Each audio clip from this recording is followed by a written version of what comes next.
Senator Hirono, I'd like to thank the senators who've convened this today, and I'm really grateful to the expert witnesses we've had before us, to your compelling testimony, and to the many years you've dedicated to this work of engaging with and responding to and caring for and advocating for people who are in our country as applicants for asylum, who are seeking refuge in this country, and who are in detention, regardless of what terms it's called by.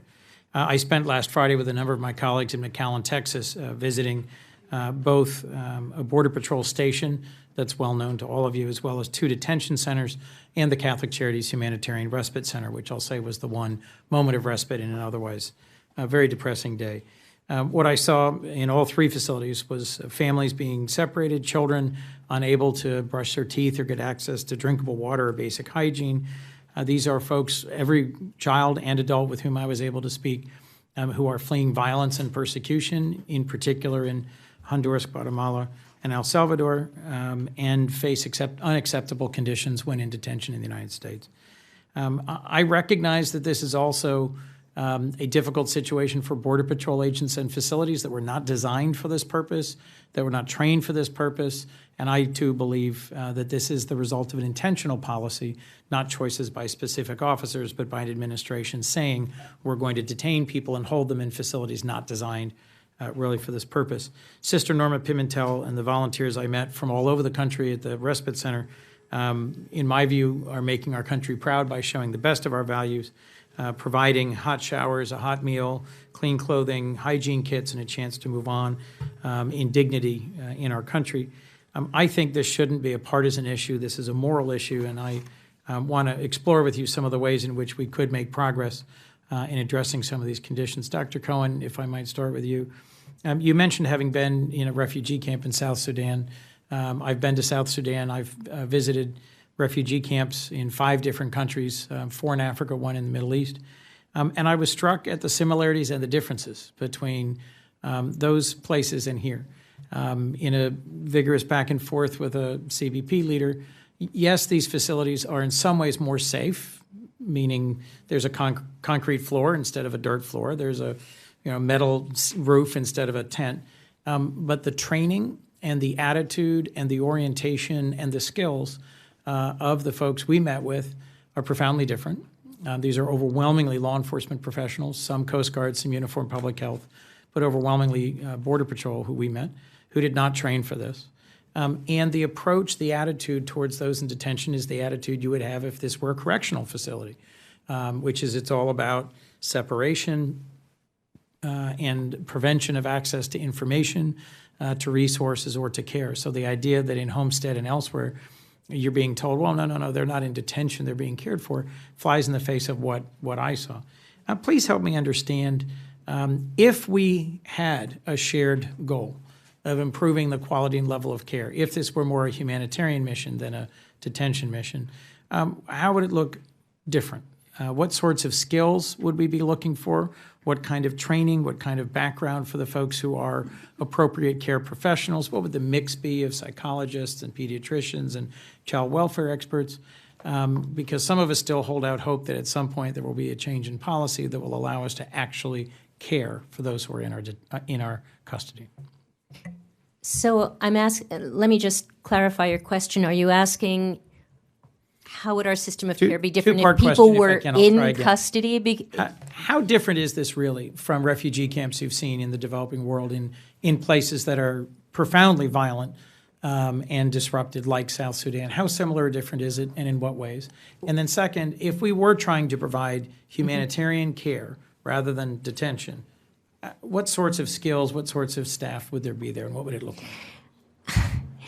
Well, my experience, which is more limited than yours in refugee camps, is that people acknowledge that the people in those camps are suffering. Right. And the orientation is to doing whatever can be done to alleviate that suffering. Right. This means that outside organizations are allowed in, something like the Red Cross or other kinds of, or Doctors Without Borders, are not only allowed in, but they're invited in, because people really do want to mobilize whatever resources are available to help these populations in need. And I would contend that, and I think that Michelle could speak to this better than I could, but I would contend that these people too are refugees. They certainly meet the definition of refugees.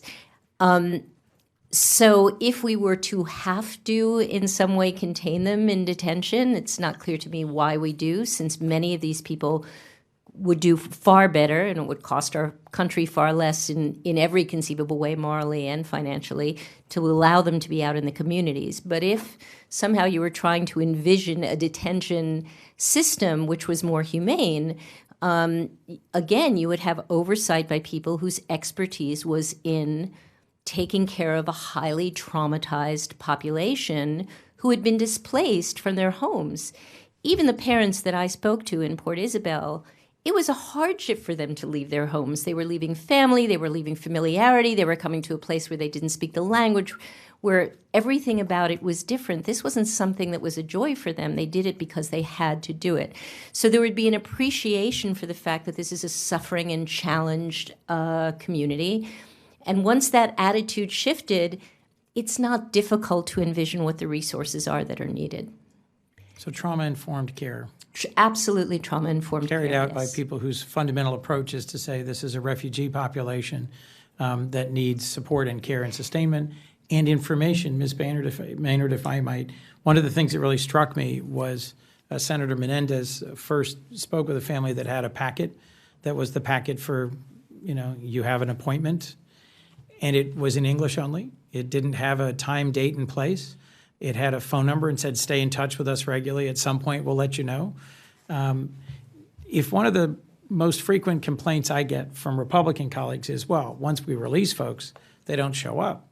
One of my questions is, how widespread is this practice of providing really virtually no access to legal advice or skills, no support and monitoring, and no engagement in a language that's effective, such that it is almost guaranteed that immigrants will not return to a hearing, even those who are confident they have a compelling case and want to make it, because they're not given the means to do so?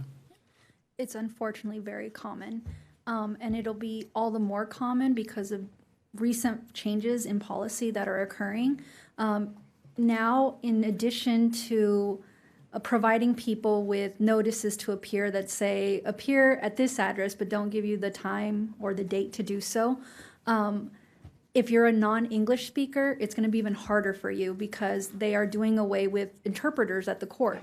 They're basically the administration's wanting to run a video in the person's native language, so people will not be able to ask questions of the judges, will not be able to get a better orientation of what it means to apply for asylum in the United States. The process is incredibly complicated. Even when I explain it to fellow colleagues who are also attorneys, they're always incredibly struck by how convoluted the process is.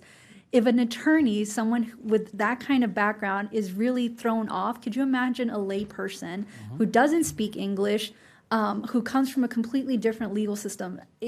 It's absolutely, again, it's a manufactured crisis, right? You don't tell people when they're supposed to show up, and you put it on them. A lot of these people are from like rural indigenous communities, so they may not even speak Spanish.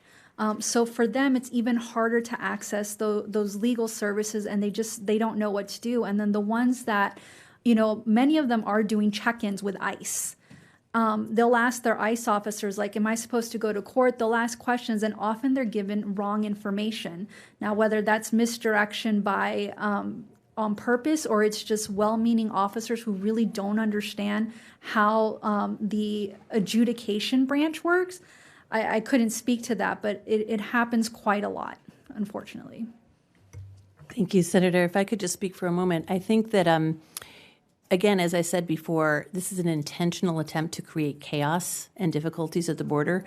You need only look at the executive orders issued by the president in January of 2017 for a list of that plan and the strategy behind it.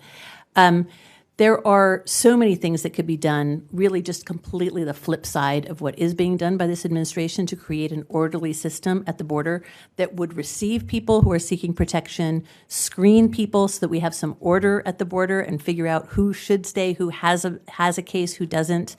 Put them in. Tell me briefly, if you would, how you would accomplish that screening at the border. Sure. So I'll tell you just so that you know, in my written testimony, there's a reference to, in the footnotes, to protecting refugees and restoring order. It's a plan laid out by several organizations who worked out and thought through much more detailed than I can give you today. But basically what you could do is once a person says that they are seeking asylum, we have a requirement under our laws to screen them for that.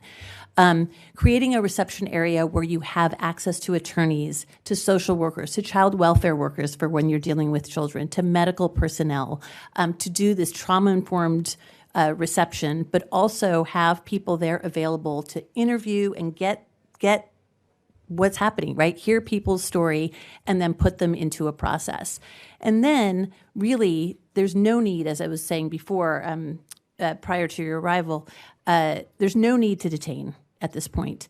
We have alternatives programs that work. And I think what's really key about alternatives to detention that involve individualized case management is that here you have families, individuals, children who want to go through this process, right? That's why they came here. They came here to seek protection. So instead of making it difficult, right, and putting all these obstacles in their way, a case manager can help them get to a community where they're trying to go. The majority of these people know somebody in this country. There's a reason they came here, right? They have a relative, a friend, somebody who they can rely on to support them. There's no need to put them in detention for that insurance, right? Let them go to their communities, have a case manager who helps them understand what they need to do, get access to an attorney. Frankly, I believe all unaccompanied children should be assigned an attorney. They should not have to go to court alone ever. They should have a child advocate. And we see that appearance rates for people in case management programs are over 99%. People with attorneys, even if they don't have a case manager, having an attorney sort of serves that purpose. They also have incredibly high rates of appearance, over 98%. And that gets us through the process and helps people go through a legal process that supports them and supports our communities. Thank you. I really appreciate your testimony today. Thank you. Senator Blumenthal. Thank you very